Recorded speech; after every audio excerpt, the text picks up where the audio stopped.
Un peu plus de 14 heures à la station Radio Campus Tours. Et c'est Guilhem et Mathilde qui sont derrière les manettes dans le studio d'enregistrement. Pour le jeudi 14 janvier à 21 h. Âgés de 20 et 24 ans, ils effectuent tous les deux un service civique de 9 mois au sein de la radio associative étudiante. Émissions culturelles quotidiennes, podcasts, les missions sont pour le moins variées.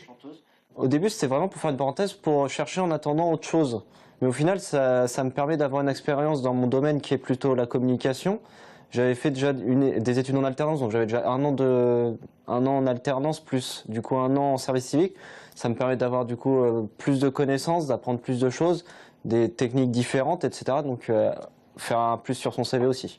Pour Mathilde, étudiante en Master 2 médiation culturelle, c'est aussi l'occasion de mettre un pied dans le milieu et de se faire des contacts. Le choix n'a donc pas été un sacrifice.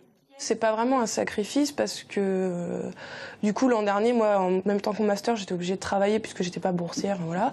Et finalement, les cours plus le travail le soir, ça me prenait beaucoup plus de temps que le service civique et je gagnais moins. Alors j'étais en termes de chiffres, sur 350 à 400 euros par mois. Là, j'ai quasiment 100 à 150 euros de plus par mois pour beaucoup moins d'heures par semaine. Jusqu'en juin 2016, date de fin de leur contrat, Guilhem et Mathilde toucheront 573 euros par mois. Une maigre compensation, certes, mais le service civique permet avant tout à des jeunes de se former et d'être confrontés à des responsabilités, tout en apportant leur expérience à l'entreprise.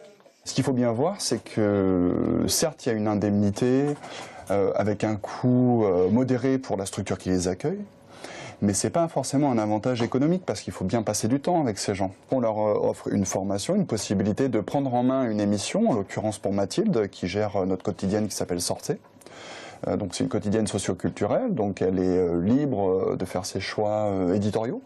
Et puis ils ne sont pas recrutés uniquement pour leur performance professionnelle, ils sont recrutés aussi par rapport à leur motivation, leur envie de s'impliquer, leur connaissance, ce qu'ils vont nous apporter. Depuis 2011, date de la création du dispositif, plus de 500 jeunes en Indre-et-Loire se sont portés volontaires pour effectuer des missions de service civique.